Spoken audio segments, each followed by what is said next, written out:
Hello बच्चों, कैसे हो? अच्छे हो? ठीक है, ग्रेट। ठीक है, देखो आज का जो हमारा लेक्चर होने वाला है वो है रेंज ऑफ फंक्शन। कोई भी फंक्शन दिया रहेगा उसका हमें रेंज फाइंड आउट करना है। ठीक है, तो हमारा जो टारगेट है कि बेसिक से एडवांस लेवल तक के सम को सॉल्व करने वाले हैं। तो आप रेडी हो? यस, ठीक है। तो चलो फिर स्टार्ट करते हैं। सबसे पहले हम समझते हैं कि यहां पर कोई भी फंक्शन क्या होता है, फंक्शन को कैसे डिफाइन करोगे। अगर हमारे पास में दो नॉन एम्पटी सेट है, ठीक है, उसको हम फंक्शन तब बोलेंगे वो एफ सच दैट, मतलब ए के एलिमेंट बी के एलिमेंट से कुछ इस तरह से एसोसिएट है। किस तरह से? यहां पर लिखा है कि जितने भी एलिमेंट ए है, ठीक है, वो बी से एसोसिएट होने चाहिए, बी से रिलेट होने चाहिए। ठीक है, और सेकंड ये है कि नो एलिमेंट ऑफ ए, मतलब ए का ऐसा कोई भी एलिमेंट नहीं होना चाहिए जिसके जो बी के दो एलिमेंट से अटैच होना चाहिए। जैसे अगर हमने यहां पर बात कर लिया कि अगर ये सेट ए है और ये सेट बी है, ठीक है, मतलब 1 2 ले लिया, 3 लिखा और यहां पर 4 5 6 ऐसे हमने कंसीडर कर लिया। इमेजिन करो, तो इसमें ये बोल रखा है कि जितने एलिमेंट ए के हैं वो बी से एसोसिएट होने चाहिए। तो यहां से बी से ए से एसोसिएट कर सकते हैं। ठीक है, और उसके बाद में कोई भी एलिमेंट ए का ऐसा नहीं होना चाहिए जिसका जो दो एलिमेंट बी के दो एलिमेंट से अटैच होना चाहिए। ठीक है, तो देखो सबसे कहने का मतलब ये है कि जो ये वाला है सेट ए को, उसको हम क्या बोलोगे? सेट ऑफ इनपुट बोल सकते हो, और जो सेट बी मिलता है उसको क्या बोलोगे? सेट ऑफ आउटपुट बोलोगे। ठीक है, अब यहां पर ध्यान रखना है कि जो सेट ऑफ इनपुट हमने बोला उसी को हम क्या बोल देंगे? डोमेन बोलते हैं। ठीक है, और जो भी आउटपुट हमें मिल रहा है उसको हम क्या बोलते हैं? रेंज बोलते हैं। ठीक है, इतना क्लियर हुआ? तो अब ये बताओ, सेकंड वाला ये बोला कि no element of a related to more than one of b, मतलब ए का कोई एलिमेंट ऐसा नहीं होना चाहिए जो बी के दो एलिमेंट से एसोसिएट होना चाहिए, मतलब एक इनपुट पे दो आउटपुट हमें नहीं मिलना चाहिए। ठीक है, समझा? चलो फिर जैसे यहां पर हमने ये कंसिडर किया कि ए है, देखो यहां पर एक सेट ए है, दूसरा सेट बी है, और -1 1 है, और यहां पर 1 पे 1 है और 2 पे 4 है। तो अब मुझे ये बताओ कि यहां पर जो फंक्शन होगा means y is equal to f of x, आपको यहां पर दिख रहा होगा this is equal to relation कितना होगा? एक्स स्क्वायर टाइप का है। ठीक है, एक्स स्क्वायर टाइप का है। अगर आप x की वैल्यू -1 पुट करोगे तो y की वैल्यू 1 मिल जाएगा। अगर x की वैल्यू 1 पुट करोगे तब भी y की वैल्यू कितना मिल जाएगा? 1 मिल जाएगा। मतलब दो इनपुट पे हमें सेम आउटपुट मिल रहा है। ठीक है, अब देखो 2 पे हमें क्या मिल जाएगा? 4 मिल जाएगा। तो अगर हम यहां पर बच्चों, तो जो सेट ऑफ ए होता है, ठीक है, जितने भी इनपुट होते हैं उसी को हम क्या बोलेंगे? डोमेन बोलेंगे। यहां पर क्या बोलेंगे? डोमेन। ठीक है, मतलब -1 1 ये 2 हो जाएगा। अब देखो जो सेट ऑफ बी के जितने भी एलिमेंट होते हैं, ठीक है, अब मुझे एक चीज थोड़ा सा यहां पर बताओ, 9 का कोई भी इनपुट नहीं मिल रहा है ना, मतलब 9 पे इनपुट तो हमें कुछ नहीं मिल रहा है, तो क्या ये 9 रेंज में लाई करेगा? तो बोलोगे सर ये तो रेंज में नहीं लाई करेगा। तो बेटा जब हम रेंज की बात करेंगे ना, तो देखो यहां पर रेंज की बात करेंगे तो रेंज कितने पे मिल रहा है? 1 और 4 आ रहा है ना, तो रेंज अपना कितना हो जाएगा? 1, 4 हो जाएगा। और जब हमने कोडोमेन की बात करेंगे ना, कोडोमेन, सो ये क्या हो जाएगा? कोडोमेन मतलब सेट ऑफ ऑल इनपुट बोल सकते हो, जितने ऑल आउटपुट बोल सकते हो, जितने आउटपुट हमें पॉसिबल हो रहे हैं। तो कितना हो जाएगा? मीन्स 1 भी आ रहा है, 4 भी आ रहा है और 9 भी आ रहा है, तो इसको हम क्या बोलेंगे? कोडोमेन बोलेंगे। अब यहां से आप बता सकते हो कि जो रेंज होता है this is subset of codomain. Clear हुआ? ठीक है, चलो फिर देखो यहां पर वही बोल रखा पूरा जो मैंने आपको बताया कि A is called domain of the y is equal to f x. A के जितने भी एलिमेंट होते हैं उसको हम क्या बोलते हैं? डोमेन बोलेंगे। ठीक है, और यहां पर बी इज कोडोमेन, मतलब बी के जो एलिमेंट होते हैं उसको हम क्या बोलेंगे? कोडोमेन बोलेंगे। अब देखो 1 का -1 का इमेज कितना है? 1 है, और 1 का इमेज भी 1 है, और 2 का इमेज 4 है, बट 9 का कोई नहीं है ना, तो आपका जो रेंज होगा 1, 4 होगा। और रेंज को हम कैसे डिफाइन करेंगे? मतलब उसी को बोलते हैं कलेक्शन ऑफ ऑल इमेजेस। ठीक है, मतलब जितने भी हमें आउटपुट मिल रहे हैं वही हमारा क्या हो जाता है? रेंज हो जाता है। समझा इतना? ठीक है, अब चलो रेंज ऑफ फंक्शन, वही हमने बोला कि रेंज ऑफ फंक्शन क्या होता है, कलेक्शन ऑफ ऑल इमेजेस या ऑल आउटपुट बोल सकते हो, is called range of the function. ठीक है, मतलब इसका मतलब ये होता है कि अगर हमने कि जैसे हमने कंसीडर किया y इज इक्वल टू क्या होता है, एफ एक्स होता है। अब यहाँ से बच्चों x की वैल्यू निकालो इन द टर्म ऑफ y के टर्म में निकालो। ठीक है, जब x की वैल्यू y के टर्म में निकालोगे तो y की जो वैल्यूज होगा मीन्स वैल्यूज ऑफ y जहां पर x डिफाइन होगा, ठीक है, तो वही अपना क्या हो जाएगा, रेंज हो जाएगा। Means values of y which x is defined, जहां पर x क्या होगा, डिफाइन होगा। इस पे एक एग्जांपल समझते हैं कि जैसे अगर हमने कंसीडर किया, एग्जांपल है, हमने कंसीडर किया y is equal to x minus one और x प्लस वन, ये हमने कंसीडर किया। अब इसमें हमें बताना कि इसका रेंज कितना हो जाएगा। तो आपको क्या करना बच्चों, यहां से x की वैल्यू फाइंड आउट कर लो in the term of y। So यहां से जब निकालोगे तो कितना हो जाएगा, एक्स वाई हो जाएगा और plus y is equal to x minus one. X को इधर लेके आ जाओ, सो एक्स इधर आएगा और एक्स को कॉमन कर लो तो क्या बचेगा, वाई माइनस वन बचेगा और यहां से माइनस वन और ये उधर जाएगा माइनस वाई बचेगा। सो यहां से x की वैल्यू कितना हो जाएगा, x is equal to minus one plus y और यहां पर कितना हो जाएगा, y माइनस वन। इतना समझा। अब मुझे ये बताओ, ये x की वैल्यू कब डिफाइन नहीं होगा, मतलब कब डिफाइन नहीं होगा, जब देखो यहां पर y की वैल्यू वन तो नहीं हो सकता ना, मतलब हमने क्या बोला, values of y for which x is define, तो y की वैल्यू वन तो नहीं हो सकता। जब वन नहीं हो सकता इसका मतलब ये हो जाएगा कि यहां पर जितने भी रियल नंबर होंगे, मतलब जो यहां पर y की वैल्यू होगा वो क्या हो जाएगा, रियल नंबर में से वन को सब्ट्रैक्ट कर देते हैं ना, वन तो नहीं होगा रेंज में। समझा इतना। अगर ये y की वैल्यू वन हो जाएगा तो फिर क्या मिलेगा, ये तो नॉट डिफाइन हो जाएगा, तो यहां पर वन को सब्ट्रैक्ट कर देना रियल नंबर में से।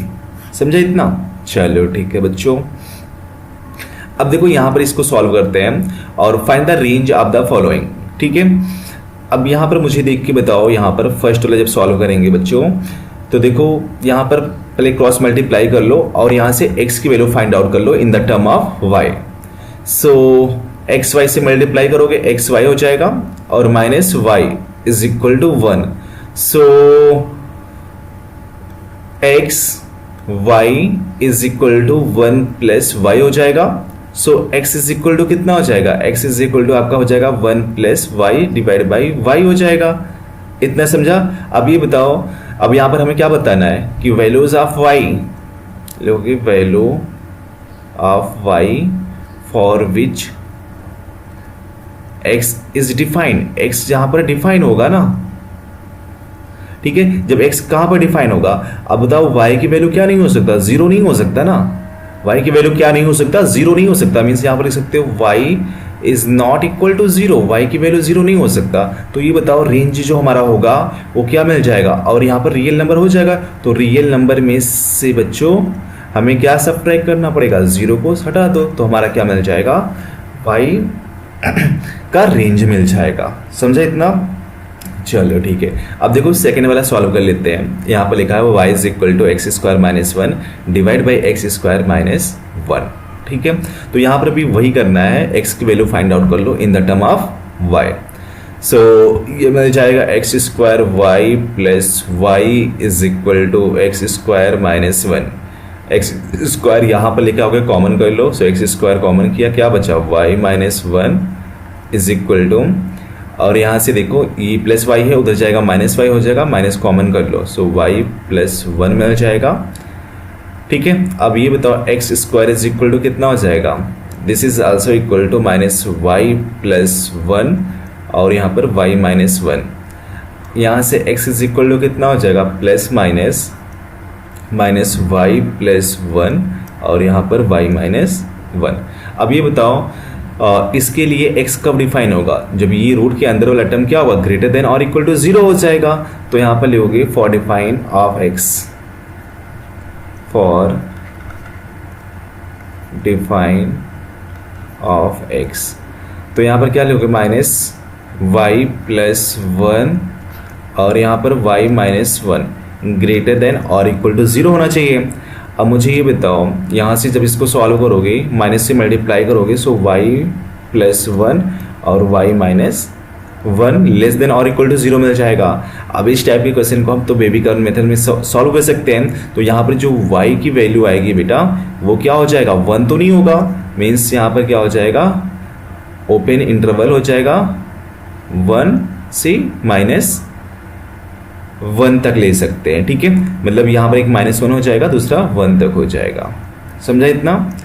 1 तो नहीं ले सकती, 1 तो लेगोगे ये कितना हो जाएगा, ये आपका नॉट डिफाइन हो जाएगा। सो -1 से +1 तक का रेंज रहेगा। ठीक है, चलो फिर अब देखो इस टाइप के क्वेश्चन को हम कैसे सॉल्व करते हैं। Find the range of the following. ठीक है, यहाँ पर y is equal to 2 sin x plus 1 दिया है, तो इसको हम दो मेथड से सॉल्व करेंगे बच्चों। दो मेथड, एक तो अपना लॉजिक वाला मेथड है और दूसरा हम सॉल्व करके निकालेंगे। तो मेथड 1 हम सॉल्व कर सकते हैं पहले।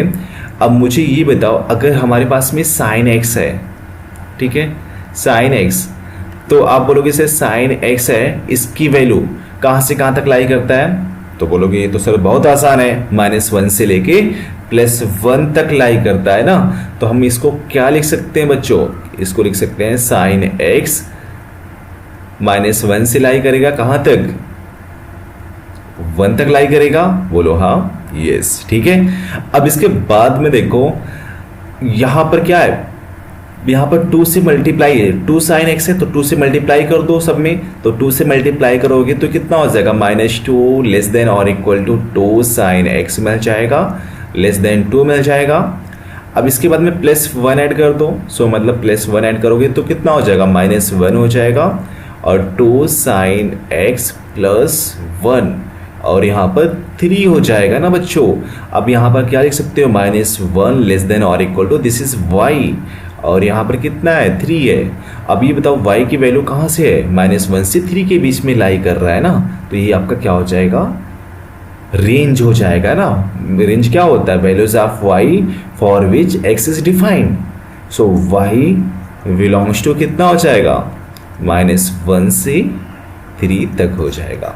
समझा इतना? ये आपका मेथड 1 था। ठीक है, जब मेथड 2 से हम सॉल्व करेंगे, देखो मेथड 2 अपना जो अपन ने सीखा है, जो आगे भी सीखने वाले हैं। ठीक है, मेथड 2 यही है बच्चों अपना कि y is equal to 2 sin x plus 1 है, तो हम क्या करते थे, x की वैल्यू sin y के टर्म में निकालते हैं ना। तो यहाँ से बताओ sin x is equal to कितना हो जाएगा, sin x is equal to हो जाएगा y माइनस 1 डिवाइड बाई 2 हो जाएगा। अब वही हमने क्या पढ़ा, sin x की वैल्यू कहाँ से कहाँ तक लाई करता है, बोलोगे सर ये तो बहुत आसान है, sin x की वैल्यू लाई करता है -1 से लेके +1 तक। सो यहाँ से बच्चों -1 हो गया, sin x is equal to कितना है, y -1/2, यहाँ से y की वैल्यू फाइंड आउट कर लो। सो 1 मिल जाएगा, क्रॉस मल्टीप्लाई करोगे, सो -2 लेस देन और equal to y -1 less than और इक्वल टू 1, 2 हो जाएगा। इसमें भी तो मल्टीप्लाई हो जाएगा। अब ये बताओ सब में 1 ऐड कर दो, जब 1 ऐड करेंगे तो ये कितना हो जाएगा, -1 और यहाँ पर 1 ऐड करोगे 1 से 1 कैंसिल आउट हो जाएगा, y और यहाँ पर 3 मिल जाएगा। अब मुझे अब यहाँ पर बताओ y की वैल्यू कहाँ से, -1 से 3 के बीच में लाई कर रहा है। सो y बिलोंग्स टू -1 से 3, तो इस मेथड से भी सॉल्व कर सकते हैं। ठीक है, चलो समझा इतना, बोलो हाँ। चलो अभी सेकेंड वाला सम सॉल्व करते हैं। देखो यहाँ पर क्या लिखा है, y is equal to 2/3 -2 sin x, इसका हमें रेंज फाइंड आउट करना है। ठीक है, तो बच्चों अभी हमने क्या सीखा, हमने यही सीखा कि जो sin x होता है, अच्छा sin x से इसकी वैल्यू मिल जाएगा ना फिर। ठीक है, तो देखो यहाँ से sin x की वैल्यू कहाँ से कहाँ तक लाई करता है, -1 से लेके +1 तक लाई करता है। बोलो हाँ, यस। अब sin के बाजू में कितना है, -2 है, तो -2 से सब में मल्टीप्लाई कर दो। ठीक है, जब -2 से आप सब में मल्टीप्लाई करोगे बच्चों तो कितना हो जाएगा, -2 इंटू -1 तो +2 मिलेगा ना, तो +2 लिखा, सिंबल आपका वही -2 से मल्टीप्लाई करेंगे ना तो आपका सिंबल चेंज हो जाएगा, ठीक है। तो ये कितना हो जाएगा, -2 इस साइड में हो जाएगा और यहाँ पर क्या हो जाएगा, -2 sin x, और यहाँ पर क्या हो जाएगा, यहाँ पर आपका हो जाएगा और -2 से मल्टीप्लाई करोगे सो -2 मिल जाएगा। इतना समझा। अब यहाँ पर देखो 3 भी ऐड कर दो, सब में 3 भी है तो 3 भी ऐड कर दो। सो जब 3 ऐड करोगे तो 3 + 2 कितना हो जाएगा, 5 लेस देन 3 - 2 sin x, फिर लेस ग्रेटर देन और इक्वल टू कितना हो जाएगा, 3 ऐड करोगे सो 1 मिल जाएगा, ठीक है। अब इसके बाद में क्या करना बच्चों, इसको रेसिप्रोकल कर दो। तो जब रेसिप्रोकल करोगे तो कितना हो जाएगा, 1/5, ठीक है, 1/5, और यहाँ पर कितना मिल जाएगा। अच्छा जब रेसिप्रोकल करोगे ना तो ये क्या हो जाएगा, साइन चेंज हो जाएगा।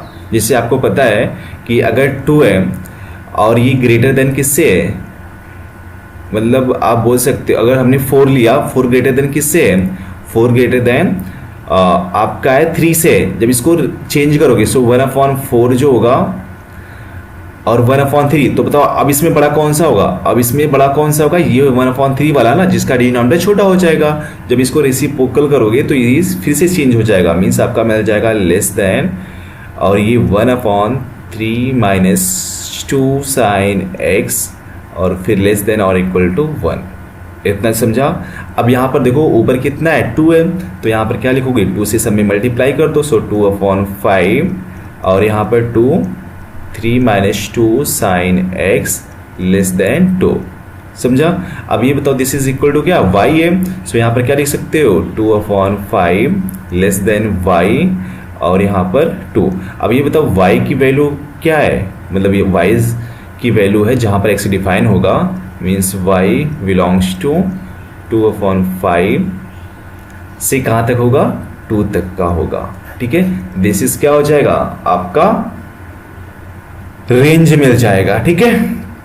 चलो ठीक है, अब देखो थर्ड वाला सॉल्व करते हैं। यहाँ पर ये लिखा बच्चों कि 2/3 - 2, और यहाँ पर लिखा है करली ब्रैकेट ऑफ x, और यहाँ पर ये बोल रखा कि जो ये वाला ब्रैकेट क्या रिप्रेजेंट करता है, फ्रैक्शनल पार्ट फंक्शन।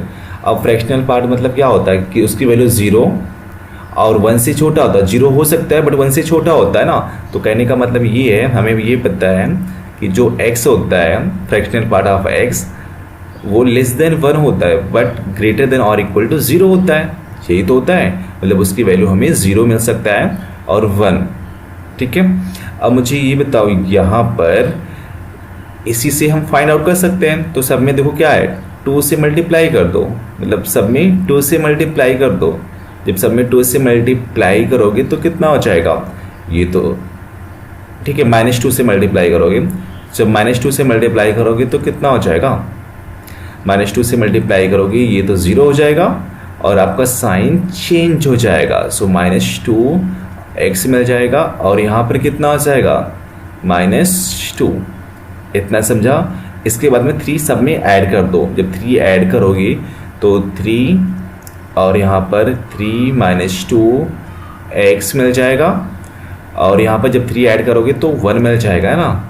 अब इसके बाद में क्या करना है, रेसिप्रोकल कर दो। जब रेसिप्रोकल करोगे तो फिर से साइन चेंज हो जाएगा। सो 1/3 लेस देन और इक्वल टू 1/3 - 2, और यहाँ पर x मिल जाएगा, और ये कितना हो जाएगा, 1 हो जाएगा, ठीक है। 1 का रेसिप्रोकल तो 1 ही होगा ना फिर। अब यहाँ पर सब में 2 से मल्टीप्लाई करना है ना न्यूमरेटर में, तो 2 से मल्टीप्लाई कर दो। सो 2/3 लेस देन और इक्वल टू 2, 3 - 2, और यहाँ पर क्या मिल जाएगा, 2 मिल जाएगा। दिस इज क्या है, y है। सो इसको लिख सकते हो 2/3y, और यहाँ पर 2 हो जाएगा। सो y की वैल्यू कहाँ से कहाँ तक बिलोंग कर रहा है, मीन्स 2/3 और 2, ठीक है। तो आपका ये क्या मिल गया, रेंज मिल गया, जहाँ पर x की वैल्यू डिफाइन होगा। समझा। चलो फिर अब देखो इस टाइप के सम को सॉल्व करते हैं। Find the range of the following, ठीक है। अब इसमें थोड़ा सा अलग अलग मेथड है। पहला वाला सम सॉल्व करने के लिए कितना है, मतलब यहाँ पर देखो y की वैल्यू x² + 4, अब मुझे ये बताओ एक्स स्क्वायर प्लस 4 की वैल्यू कहाँ से कहाँ तक होगा। अगर आप x की वैल्यू 0 पुट करोगे, x की वैल्यू जब आप 0 पुट करोगे तो हमें क्या मिल जाएगा, सिर्फ 4 मिल जाएगा ना, मतलब या तो 4 के इक्वल होगा, यही समझा। अब x की वैल्यू अगर आपने बहुत ज़्यादा पुट कर दिया है तो मतलब क्या मिल जाएगा, इनफाइनाइट मिल जाएगा ना। सो इसका वैल्यू कहाँ से कहाँ तक लाई करेगा, इनफाइनाइट तक लाई करेगा। इतना समझा, ठीक है। अब इसके लिए आप सॉल्व कर लो। सो ये बताओ, दोनों साइड में स्क्वायर रूट ले लो, तो ये कितना हो जाएगा, 4 का स्क्वायर रूट 2 हो जाएगा, और यहाँ पर कितना मिल जाएगा, इसका square root x square plus 4, ठीक है। और लेस देन इनफाइनाइट का तो इनफाइनाइट ही हो जाएगा, और यहाँ पर 2 और ये y के इक्वल है, और यहाँ पर इनफाइनाइट। सो y की वैल्यू कहाँ से कहाँ तक लाई कर रहा है, 2 इनफाइनाइट, ठीक है। तो ये आपका क्या है, रेंज है, समझा। अब देखो इसमें सेकेंड वाला सम सॉल्व करेंगे, ठीक है, ये वाला। अब यहाँ पर बताओगे, देखो यहाँ पर 4 माइनस एक्स स्क्वायर है, ठीक है। अब ये बताओ इसमें मिनिमम वैल्यू आपका क्या हो सकता है, मिनिमम वैल्यू आपका क्या हो सकता है। आपका मिनिमम वैल्यू यही तो हो सकता है ना, अगर आपको x को 0 करोगे तो आपका 4 मिल जाएगा, ठीक है। और अगर आप x को 2 पुट करोगे तो ये कितना मिल जाएगा, 0 मिल जाएगा ना। x को जब 2 पुट करोगे तो 0 मिल जाएगा, y की वैल्यू 0 आ जाएगा, और मैक्सिमम कितना हो जाएगा, जब x को 0 पुट करोगे तो 4 मिल जाएगा। तो कहने का मतलब ये है, या तो ये कितना होगा, 0 हो जाएगा, और या फिर कितना हो जाएगा, 4 होगा ना। समझा कि नहीं समझा।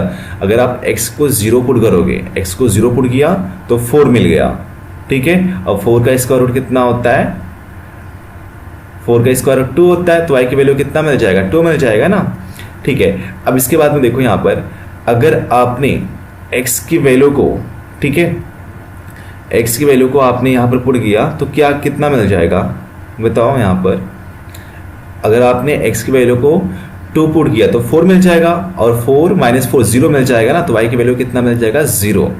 बस आपको इसी का स्क्वायर रूट ले लो, तो ये कितना हो जाएगा, 0 का स्क्वायर रूट 0 हो जाएगा, और 4 माइनस एक्स का स्क्वायर रूट लेस देन कितना हो जाएगा, ये हो जाएगा आपका 2 हो जाएगा। अब ये बताओ, यहाँ पर 0 दिस इज y और यहाँ पर 2 है, सो y कहाँ से कहाँ तक बिलोंग कर रहा है, मीन्स 0 से 2 तक बिलोंग करेगा ना, ये आपका रेंज हो गया। मतलब इसमें से आप कुछ भी पुट कर सकते हो तो y की वैल्यू डिफाइन होगा, ठीक है। मतलब जो आपका फंक्शन है वो डिफाइन हो जाएगा। जैसे आपने 0 पुट किया तो 4 का स्क्वायर रूट निकाल सकते हैं, आपने 1 पुट किया सो 1 का स्क्वायर रूट कितना हो जाएगा, 1 का स्क्वायर 1 होगा तो 4 माइनस 1 रूट 3, ये तो प्लस में है, ठीक है। 2 पुट किया तो 0 मिल जाएगा, ये भी चलेगा। लेकिन आप 2 से ज़्यादा जैसे 3 पुट करोगे ना बच्चों, 3 पुट करोगे तो 3 का स्क्वायर 9 हो जाएगा, तो 4 माइनस 9 -5 मिलेगा ना, फिर तो वहाँ पर y की वैल्यू मतलब डिफाइन नहीं होगा, जो फंक्शन होगा वो नॉट डिफाइन होगा, ठीक है। तो यही क्या मिल गया, आपका रेंज मिल गया, यही आपका आउटपुट होगा, ठीक है। चलो फिर बच्चों नेक्स्ट वाला सम सॉल्व करते हैं। इसको तो आप तो देख के बता सकते हो, x यहाँ पर वैल्यू ऑफ y, x कब डिफाइन होगा, मतलब क्या क्या हो सकता है। तो बोलोगे सर ये तो बहुत आसान है, x की वैल्यू क्या हो सकता है, x की वैल्यू ग्रेटर देन और इक्वल टू 0 हो सकता है ना। जब यहाँ पर 0 पुट करोगे, ठीक है, 0 पुट करोगे तो y की वैल्यू 0 मिल जाएगा, और उसके बाद में और भी टर्म कुछ पुट करोगे 0 से ज़्यादा, तो उस केस में क्या मिलेगा, मतलब एक वैल्यू मिलेगा ना, तो क्या मिल जाएगा, मीन्स आपका यही मिलेगा कि y की वैल्यू जो होगा बच्चों वो 0 और इनफाइनाइट के बीच में लाई करेगा। समझा इतना, यस, ठीक है। चलो सॉल्व करते हैं नेक्स्ट टाइप के। देखो हमने क्या किया कि एक मतलब बेसिक टर्म से सॉल्व किया, थोड़ा सा डिफिकल्ट लेवल होता जाएगा, मतलब धीरे धीरे सॉल्व करना है और आगे बढ़ना है, ठीक है। चलो देखो यहाँ पर फर्स्ट वाले सम को सॉल्व करेंगे, y इज इक्वल टू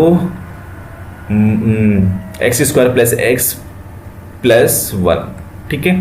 तो देखो एक चीज़ हमेशा याद रखना बच्चों कि अगर आपका क्वाड्रेटिक फंक्शन है just like x square plus b x plus c is equal to 0 है, ठीक है।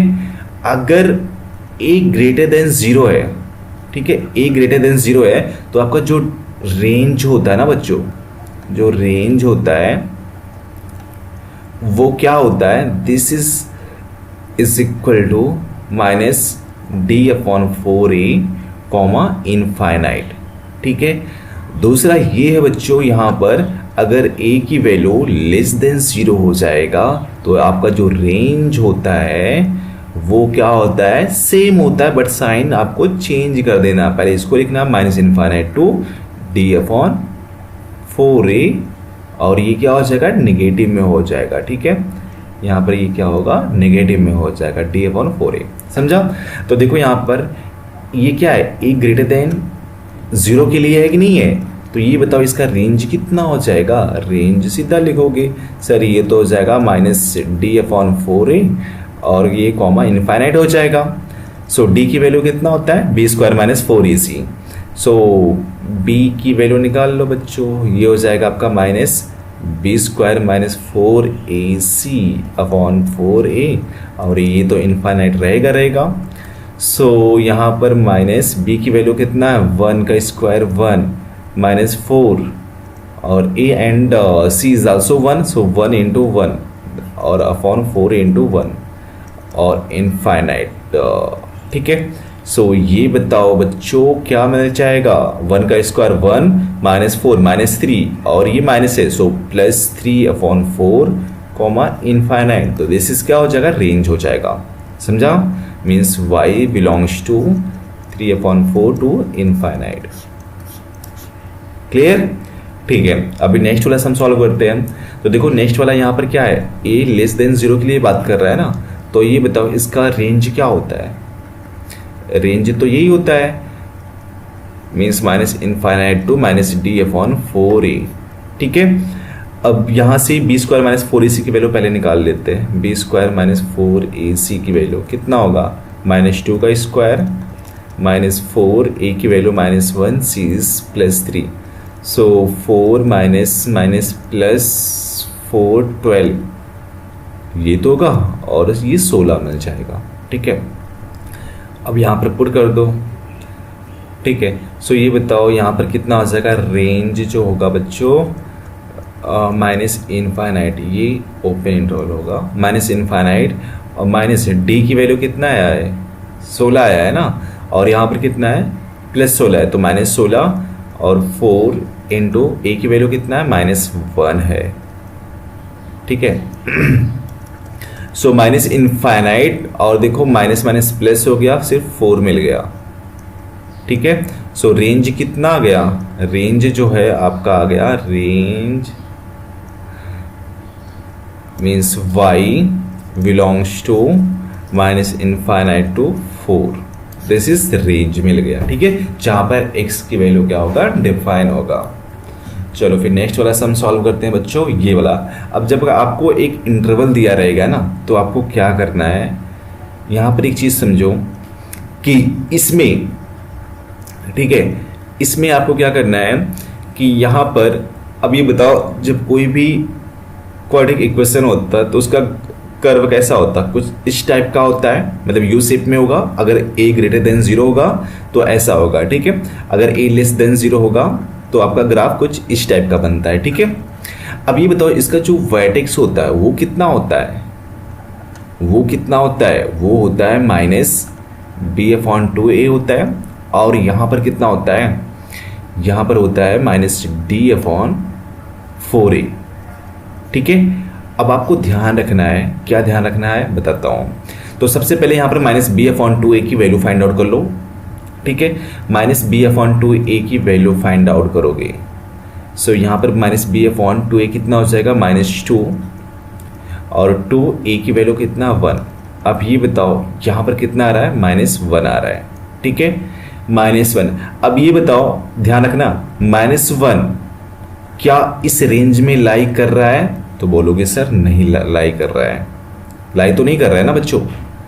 तो आपको क्या करना है, अगर यहाँ पर ध्यान रखना है, अगर minus b upon 2a is not belongs to given range, मतलब माइनस 1 और x 3 के बीच में लाई नहीं कर रहा है, तो आपका जो रेंज होता है रेंज क्या होता है, एफ ऑफ 1 पुट कर दो और एफ ऑफ 3 पुट कर दो, मतलब जो एफ ऑफ 1 पे वैल्यू फाइंड आउट कर लो इस फंक्शन का और एफ ऑफ 3 पे फाइंड आउट कर लो, वही आपका रेंज हो जाएगा। एक मिनिमम पॉइंट होगा और एक मैक्सिमम पॉइंट होगा, ठीक है, समझा।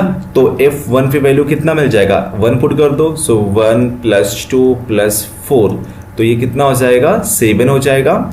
और जब f3 पुट करेंगे तो 9 + 6 + 4, तो कितना हो जाएगा, 10 9 19। तो देखो एक मैक्सिमम मिल रहा है और एक मिनिमम मिल रहा है, तो आपका क्या मिल जाएगा, यही रेंज हो जाएगा। रेंज क्या हो जाएगा, 7, 19, समझा। अगर यहाँ पर ये लाई नहीं करेगा तो सीधा वैल्यू पुट कर देने का, f1 पे निकाल लो और f3 पे वैल्यू निकाल लो, ठीक है, वही आपका रेंज हो जाएगा, ठीक है। और जब बिलोंग करेगा, मतलब जब इसके इक्वल होगा तो रेंज में बिलोंग करेगा, तो फिर क्या होगा, तो उसके लिए अलग से सॉल्व करते हैं, बताता हूँ, ठीक है। ठीक है, अब देखो यहाँ पर भी इसको सॉल्व कर लो। तो यहाँ पर सबसे पहले चेक कर लो कि -b/2a की वैल्यू कितना हो रहा है, इस रेंज में लाई करेगा कि नहीं करेगा। सो -b की वैल्यू कितना है, -2 है, और 2a की वैल्यू कितना है, 1 है। सो कितना मिल गया, -1। अब ये बताओ, -1 x की वैल्यू -3 से बड़ा है और -2 से छोटा है, तो क्या इसमें लाई करेगा, क्या इसमें भी लाई नहीं करेगा। सो नॉट लाई, तो क्या निकालना है आपको, f ऑफ -3 पे वैल्यू निकाल लो बच्चों और f ऑफ -2 पे वैल्यू फाइंड आउट कर लो, वही आपका एक मैक्सिमम मिलेगा, एक मिनिमम मिलेगा, तो वही आपका रेंज हो जाएगा, ठीक है। सो देखो जब -3 पुट करेंगे तो कितना हो जाएगा, 9 - 6 + 4, सो 3 + 4 7 मिल जाएगा। देखो 9 - 6 3 और +4 7 मिल गया, और दूसरा वाला -2 पुट करेंगे, सो 4 - 4 + 4, यही तो होगा, ठीक है। तो कितना मिल जाएगा, 4 मिल जाएगा ना। अब यहाँ पर बताओ रेंज क्या हो जाएगा, रेंज हो जाएगा 4,7 समझा। इस तरह से हम इसकी वैल्यू फाइंड आउट कर सकते हैं, ठीक है। अब देखो ये 5th वाला है, यहाँ पर भी सबसे पहले चेक कर लो। सबसे पहले क्या चेक करोगे, वही बेटा कि -b/2a की वैल्यू कितना हो रहा है। सो -b की वैल्यू कितना है, 1 है, और 2a की वैल्यू कितना है, 2। सो कितना मिला, -1/4। अब -1/4 देखो इस रेंज में लाई कर रहा है कि नहीं, -1 x की वैल्यू -1 से बड़ा है और 1 से छोटा है, तो इसमें -1/4 लाई कर रहा है, ठीक है, -1/4 लाई कर रहा है। तो अब जब लाई करेगा तो इसके लिए केस क्या होगा, इसको कैसे सॉल्व करेंगे, तो कुछ नहीं, सेम आपको वही करना बच्चों कि f-1 पे वैल्यू निकाल लो, f1 पे वैल्यू निकाल लो, यहाँ पर -1 पे निकाला और 1 पे निकालो, और इसके बाद में अगर लाई कर रहा है तो f = -1/4 पे भी निकाल लो, जिस पर लाई कर रहा है उस पर भी वैल्यू निकाल लो। तो इसमें क्या होगा, एक तो मैक्सिमम होगा, एक मिनिमम होगा, तो ये आपका रेंज हो जाएगा। देखो जब -1 पुट करेंगे तो 2 हो जाएगा, -1 + 1, सो 2 मिल जाएगा। जब 1 पुट करेंगे तो कितना हो जाएगा, 2 + 2 + 2 4 मिल जाएगा, मीन्स 2 + 1 + 1 दैट इज 4 मिल जाएगा। और जब -1/4 पुट करोगे तो देखो कितना होता है, ये हो जाएगा 2 और -1/4 का स्क्वायर है तो 1/16 हो जाएगा, प्लस और -1/4, सो -1/4 + 1, इसको सॉल्व कर लो तो 2 8 जा, एलसीएम कितना हो जाएगा, 8 हो जाएगा। सो 1 - 2 4 2 जा 8 और प्लस माइनस माइनस हो जाएगा और +8, तो ये कितना हो जाएगा, 6 + 1 7/8, 7/8। अब ये बताओ इसमें सबसे छोटा कौन सा है, सबसे छोटा बोलोगे सर 7/8 है, और सबसे बड़ा कौन सा है, 4 है। तो आपका जो रेंज हो जाएगा ना बच्चों, कितना हो जाएगा, 7/8 मिल जाएगा, और कॉमा बड़ा कितना है, 4, तो ये आपका रेंज मिल जाएगा। क्लियर। हाँ, ये कब के लिए, जब आपका b-2a बिलोंग करेगा, इस रेंज में बिलोंग करेगा, तब के लिए, ठीक है। चलो फिर नेक्स्ट क्वेश्चन पे आगे बढ़ते हैं। हाँ, ये देखो बहुत ही इंटरेस्टिंग सम है कि यहाँ पर बोला है, ये जे का क्वेश्चन है, ठीक है, तो नोट कर लो, जे में पूछा गया था। यहाँ पर ये बोल रखा है कि लेट fx = 1 + b² x² और +2bx + 1 एंड लेट बोल सकते हो, let m b m of b, ठीक है, be the minimum value of f x, find the range of m b. तो आपको क्या करना है, एम बी क्या मिनिमम है। अब मुझे ये बताओ बी स्क्वायर की वैल्यू कभी निगेटिव हो सकता नहीं, मतलब कहने का मतलब है 1 प्लस बी स्क्वायर, ये कभी निगेटिव हो सकता है नहीं होगा ना फिर, ठीक है। तो यहाँ पर आपको क्या मिल रहा है, ए ग्रेटर देन 0 के लिए मिल रहा है, ठीक है। अब ये बताओ ए ग्रेटर देन 0 के लिए क्या होता है, मतलब हमारा जो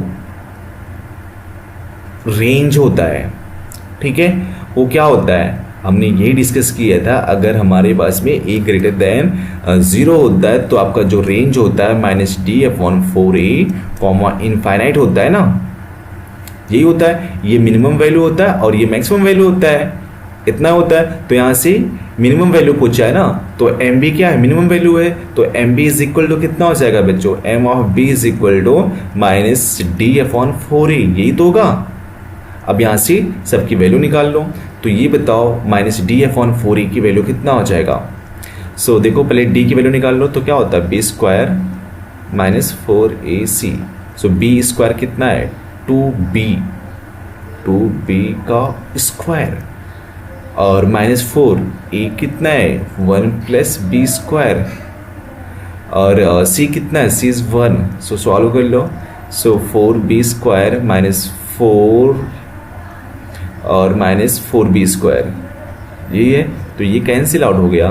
सो d की वैल्यू कितना आया, d की वैल्यू आ गया -4, d की वैल्यू कितना आ गया -4 और 4a, तो यहाँ पर कितना हो जाएगा -4 ये और माइनस पहले से है, और 4a की वैल्यू कितना है 1 प्लस बी स्क्वायर, यही तो है।